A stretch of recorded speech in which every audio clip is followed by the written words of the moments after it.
পনির খেতে আমার কি যে ভালো লাগে কি বলবো। মাছ মাংস থেকেও পনির আমার সবচেয়ে প্রিয়, তাই আজ বানালাম পনির টিক্কা মশালা। নমস্কার, হেসেল ডায়েরিজে তোমাদের সবাইকে স্বাগত। নতুন নতুন ঘরোয়া রান্নার রেসিপি পেতে আমার এই চ্যানেলটিকে অবশ্যই সাবস্ক্রাইব করে রেখো। পনির টিক্কা মশালা বানানোর জন্য প্রথমে ম্যারিনেশনের জন্য নিয়ে নিয়েছি সর্ষের তেল।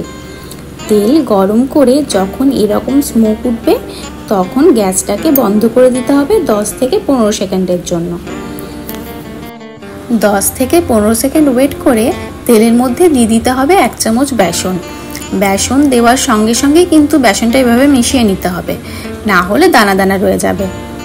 একে বলা হয় ভুনা বেসন। এর মধ্যে তোমরা কাশ্মীরি লঙ্কার গুঁড়ো দিতে পারো কালারের জন্য।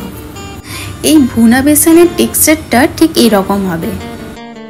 এবার 1 কাপ দই নিয়ে নিয়েছি, তার মধ্যে দিয়ে দিয়েছি ভুনা বেসন, 1 চামচ নুন, 1 চিমটি বিট নুন, 1 চা চামচ জিরে গুঁড়ো, 1 চা চামচ ধনে গুঁড়ো, হলুদ, গোলমরিচ গুঁড়ো, গুঁড়ো গরম মশলা ও কিছুটা কাসুরি মেথি।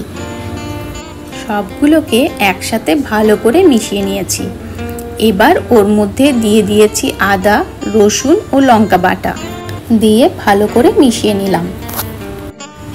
তারপর ওই পেস্টটার মধ্যে দিয়ে দিলাম কেটে রাখা ক্যাপসিকাম ও পেঁয়াজ। ভালো করে মশলাটার সাথে মাখিয়ে নিয়ে দিয়ে দিলাম পনিরগুলো। আমি এখানে পনিরগুলোকে ছোট ছোট টুকরো করে নিয়েছি, তোমরা চাইলে বড় বড় পিস করেও কাটতে পারো। আবারও সবটাকে ভালো করে মিশিয়ে নিয়ে ওপর থেকে লেবুর রস দিয়ে মাখিয়ে নিলাম। এবার আধ ঘন্টার জন্য ম্যারিনেট হতে দিয়ে দিলাম।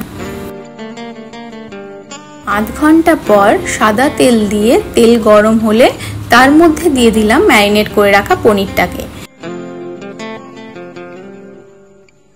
একটু ভেজে নিয়ে যে এরকম কালার চেঞ্জ হয়ে যাবে সেই নামিয়ে নিতে হবে। এবার কড়াইয়ে সাদা তেল নিয়ে তেল গরম হলে তার মধ্যে দিয়ে দিয়েছি কুচি করে রাখা পেঁয়াজ। পেঁয়াজ একটু ভাজা হলেই দিয়ে দিলাম আদা, লঙ্কা, রসুন বাটা। আবার একটু ভেজে নিয়ে দিয়ে দিলাম জিরে গুঁড়ো আর হলুদ। এই মশলাটা একটু নেড়ে চেড়ে নিয়ে দিয়ে দিতে হবে টমেটো পিউরি। এবার মশলাটা একটু কষে যেই তেল ছাড়তে শুরু করবে তখন দিয়ে দিতে হবে পরিমাণ মতো নুন ও চিনি।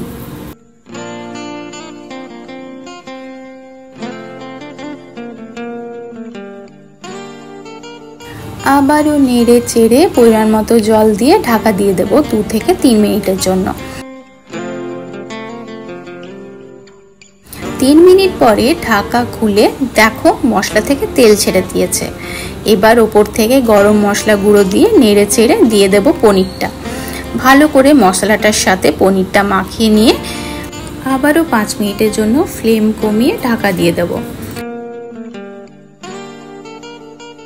5 মিনিট পর ঢাকা খুলে দেখো কি সুন্দরভাবে কুকড হয়ে গেছে। এবার ওপর থেকে কাসুরি মেথি আর 1 চামচ ঘি দিয়ে নামিয়ে নেব। দেখো রেডি পনির টিক্কা মশালা। যেমন তার রূপ তেমন টেস্ট। এবার গরম গরম রুটি বা পরোটার সাথে সার্ভ করো। টাটা।